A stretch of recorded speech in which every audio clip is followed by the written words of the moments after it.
Hey everyone, how's it going? This weekend is an extremely busy weekend for us here at Boosted Motorsports on this channel. For those of you guys that are just catching up, we ended up getting the supercharger pulley, the carbonite coating on the truck, and now this weekend I have to go do some data logging and see where we are with the air-fuel ratio, see if we have the correct boost levels now, send off all those data logs to Jay Green with the HP Tuners MPVI2 so that he can look at it, see how it's running, and hopefully we have full boost. And then once we get that in check, then hopefully we are running at the correct air-fuel ratio and we're not leaning out. And then we can start to go have some fun. And I have some other stuff. You guys know I have a blow-off valve waiting to go on this. But in addition to all that, I want to get into what we're going to be doing next. I got to clean this truck, but we also have that thing that we have to figure out, and that's what I want to talk about in today's video. So let's go ahead, get this truck cleaned up. It is, even though it's silver, it is absolutely filthy. Like, this thing probably looks super clean in the camera right now, but you guys have no idea how dirty this thing is. Like, it is filthy. Like, I haven't been able to clean it for a while. We've just been way too busy, but that's the one good thing about silver. If there is a good thing about silver, it just always kind of looks somewhat clean, but this thing does need a good wash. So it's cloudy out today. Let's get out there, give it a wash, and then we'll talk about this stuff.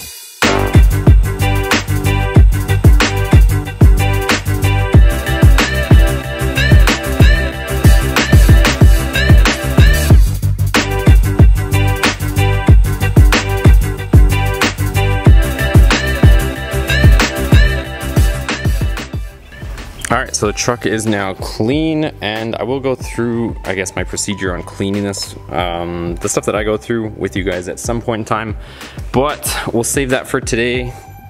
It's nothing too crazy, I guess my technique or my method for cleaning it, but it does get the job done. And as far as these white tire stickers, you guys probably noticed they're pretty brown before I kind of cleaned it, and now they're popping quite a bit. I use that Castrol Super Clean stuff, and it works great. I use this stuff on the engine and on my wheels. It is pretty strong, so you might want to dilute it depending on your application, but it does work pretty good. I gotta pick up some more, otherwise I was kind of running out and kind of watering it down through it, cleaning this thing, so I didn't get quite as clean as I wanted them to, but it is definitely clean now. And what I want to focus on for today's video with you guys is this. So I'm sure you guys can probably guess by now, this is a 2-post lift, and I got this thing, it's brand new, and what else can I tell you about it? It's a 9,000 pound lift. It's about 111 inches, which will fit below these beams. I have I think it's what, 114 inches, so I have just a few inches clearance, pretty much 10-foot ceiling, whatever. And this is some of the other stuff that comes with it. So you got the arms that support it, so they're asymmetrical, which means that one arm is longer than the other. So you guys probably seen on the 2-post lift, so one arm will be a little bit longer than the other, so you kind of offset the vehicle slightly, but or actually you don't offset it necessarily, but it picks up the load effectively. So anyways, I'll get into the asymmetrical, symmetrical stuff in another video, but I'll explain that difference later. This here is the pump. So that's the hydraulic pump in that box. I got a 110 volt version. You can get a 220 volt version, but the 110 volt, we can just plug it in somewhere, so that'll be nice. Might be a little bit slower, but anyways, we won't have to do a bunch of electrical wiring, which is nice. As far as this lift, I'm sure you guys know me by now. I got it for a smoking deal.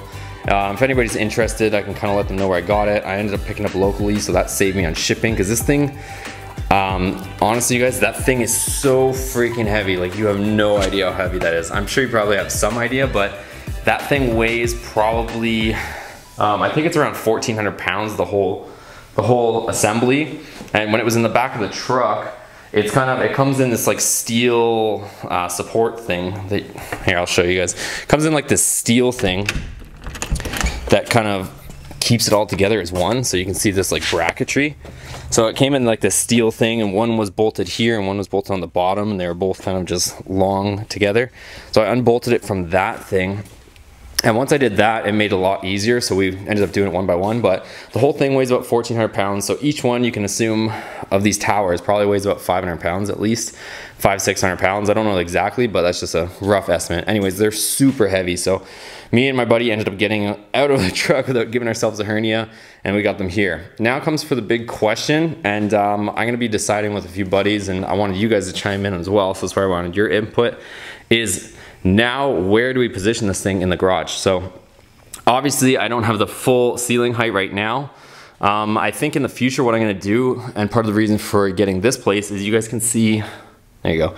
You can see way up there that the actual roof line on this building is super high. So it's way up there. So it does have the potential, if I get an engineer to come in here and restructure the support beams and kind of put a beam and we can open it up, we have the potential to bring that full-size truck all the way up and be able to stand and walk under it, no problem. This lift would give us the capacity to do that. But this is something that I'm not gonna do immediately. Part of the reason why I wanted the lift is to get the transmission out of this thing so that we can get it finally working again and get some videos and go do some track days and some fun stuff with that again, because that was fun while it lasted, but she needs some work. So what I'm gonna do is, you guys can probably see this car is extremely low. Let me actually close that so you guys can hear us. We got somebody weed whacking. So I'll close this for just a second. All right, now that you guys can probably hear me better than that weed whacker, what I was starting to say is, you can see the roof line on this car. It's pretty low, right?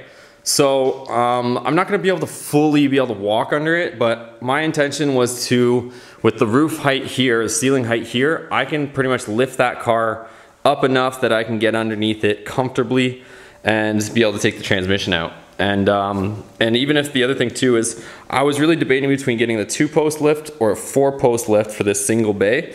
Ended up obviously going with the 2-post, but my intentions are, I think down the road, if we end up just staying in this space, 4-post over there, 2-post here. But what I want to figure out is, I'm gonna work on this car for now. I know putting the truck on the lift wouldn't be ideal because the truck is already pretty high and you'll go up maybe 3 feet and then that'll be it. So you could still work on suspension, still get the wheels off the ground, which is nice, but I want to get this lift on and installed. But my question for you guys is, would you guys put the 2-post lift in this bay? So one post would go here and the other post would go closer to the wall, and it would effectively make this the working space. The measurement of this space is almost 20 feet. It's 19 feet and 4 inches, so almost 20 feet. My truck outside is roughly 18.5 feet, so that would put only about a foot of space. So the truck would still fit there. It would be super tight though. Like I said, about a foot from the wall to the garage of space if the truck was there. Most cars, this car, I think it's only like 15.5 feet long, so that's why you can see it's got quite a bit of room on either side. So that's the other thing to consider. If I end up putting that 2-post here, it utilizes the full ceiling height because that's where the peak is. But the problem is, that's pretty much gonna render this double car garage a little bit useless. So if I stood one post here and then the other post somewhere here, it's gonna eat up most of this garage space. You could probably, I'm gonna guess, squeak a car in here. Maybe the Viper could squeak in on the side of this bay, but if we were to do that, it would eat up most of the garage. It would block this entry door to the house. And, but on the plus side, if we got somebody to come in and restructure this ceiling sooner than later, we could go all the way up. So my thing is, I think for now what I was gonna do is, because I'm focusing on working on the car and probably another car in there shortly, I was thinking put the 2-posts there, and then we'll mount it. The one thing you do have to consider is, on these 2-post lifts, you do have to drill into the floor. So we do have a concrete drill ready to go. And I'm gonna post the full install on the lift separately, but concrete drill with a hammer, and then we have to put these anchors into the floor. So that's one thing to consider, is if I put the 2-post lift here and we decide later we want to put it here, I do have to remove it, and I'm gonna have a bunch of ugly holes in the concrete floor. It is what it is, but that's one thing to consider. So let me know what you guys think. What would you guys do? Another thing is, I was going back to what I was saying earlier, the 4-post lift. I was thinking about putting the 4-post here because if you guys see how high this car is, and without messing with the ceiling, I could probably have this car on a 4-post and put a Corvette underneath it, or vice versa, and have 2 cars in that one bay. So I was thinking that, but the only disadvantage is putting a 4-post lift there. The 4-post means, you guys know, or have seen the lifts where you drive onto them, you drive onto the ramps and the ramps go up. That's what I was debating putting in that space, but doing that, it doesn't really help for working on cars, it's more storing cars. So storing cars would have been great there, but we don't really have a purpose. We don't have a vet in addition to this, or another sports car that we could put there. I'm more interested in working on cars right now, which a 2-post is better for. The wheels are suspended, all suspension's there. You're not gonna be banging your head off of anything. So that's why we went with that for now. But ideally, 4-post here, 2-post here, open up the ceiling, and I think we'd be good. So let me know where you guys think I should put this 2-post for now. I'm leaning towards that side, even though it might be temporary and eventually get moved here. But what do you guys think? Would you just go ahead and stick it here and it would kind of mess with this side of the garage, or go with the original plan, put it there? I'm curious to see what you guys think. And today I'm gonna be going out and finally getting that truck. Like I said, we're gonna do some pulls, do some runs, make sure we get the boost, and I'll post that video for you guys tomorrow. But today, I just wanna show you guys what we got going on.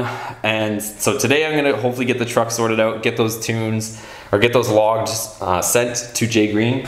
And then tomorrow, this lift is gonna be going in, I hope, as long as I can figure out where to put it. I got some buddies coming because I can't move this stuff myself. It's honestly insanely heavy, so I'm not trying to give myself a hernia, but I'm hopefully gonna get this installed tomorrow. So let me know your feedback today, guys, in the comments below. I'd love to know where you would put this if this was your situation. So, but if you guys liked this video, please give it a thumbs up. Make sure you subscribe, turn on those bell notifications so you're notified of all the latest videos, and you guys are stayed or kept up to date. As always, guys, thanks so much for watching. See you on the next video.